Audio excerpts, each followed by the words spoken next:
প্রধানমন্ত্রী যারা বন্যায় গরু ডুবে যাচ্ছে, মানুষ মারা যাচ্ছে, সেখানে না ঘুরে গেলেন বরিশালে। যদি আপনারা আওয়াজ না তুলেন আমরা একা কিছু করতে পারবো না। এই জন্য আমরা একটা রাজনৈতিক দল গঠন করেছি যেটার নাম এনসিপি।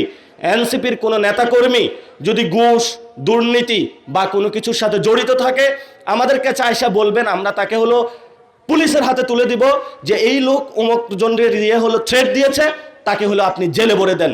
আমরা এই অবস্থাতে বিশ্বাসে আমরা কোনো অপরাধীকে শেল্টার দিব না। আপনারা আমাদের উপর আস্থা রাখতে পারেন। যারা এখানে রাজনীতিতে অংশগ্রহণ করতে চান আপনারা এনসিপিতে যোগ দেন। ইনশাল্লাহ ঐক্যবদ্ধভাবে ভবিষ্যতে যখন এই আসনটা যদি আমরা নিতে পারি, এই উপজেলা চেয়ারম্যানে যদি আমরা জয়ী হতে পারি, আমরা আপনাদের পাশে থাকব, সন্তান হিসাবে কাজ করব, এই প্রতিশ্রুতি নিয়ে আজকে আমরা আপনাদের কাছে এসেছি। লাস্ট 3টা কথা বলে শেষ করব। এই যে আপনাদের যারা সন্তানরা এইচএসসি পরীক্ষার্থী আছে, তারা হলো সাঁতার করে যায় পরীক্ষা দিচ্ছে, এবং এহসানুল হক মিলন আমার এলাকার ভাই, উনি খুব সজ্জন ব্যক্তি, খুব সুন্দর ভাব দেখায় আরই। তো বাংলাদেশের সকল মন্ত্রীরা এমন একটা ভং ধরে থাকে যে সেই সবচেয়ে ভালো লোক।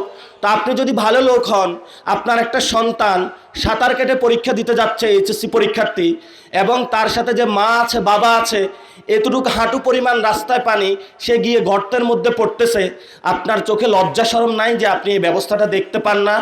সরকার যদি এইচএসসি পরীক্ষা একদিন স্থগিত করত বা পরে দিত, বা যিনি শিক্ষামন্ত্রী রয়েছেন, শিক্ষা প্রতিমন্ত্রী রয়েছেন, উনি এসি রুমে বসে না থাকে গিয়ে বলতো যে আমি তোমাদের জন্য নৌকার ব্যবস্থা করে দিচ্ছি, বা এই পরিস্থিতি করে দিচ্ছি, বা যেখানে পানি সেখানে সেন্টার না করে অন্য জায়গায় সেন্টার দিয়ে দিচ্ছি, তাহলে আমাদের বাংলাদেশে যারা শিক্ষার্থী সুন্দর একটা ব্যবস্থা পেত।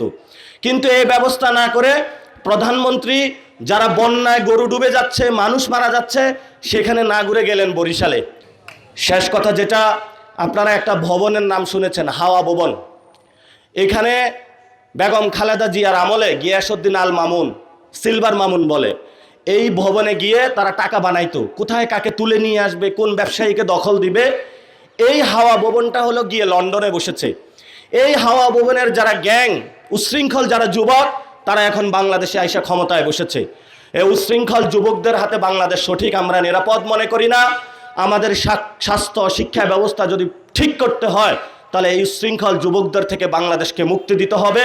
যারা সমাজের সবচেয়ে সজ্জন তরুণ লোক, তাদের থেকে বাংলাদেশ তাদের কাছে তুলে দিতে হবে।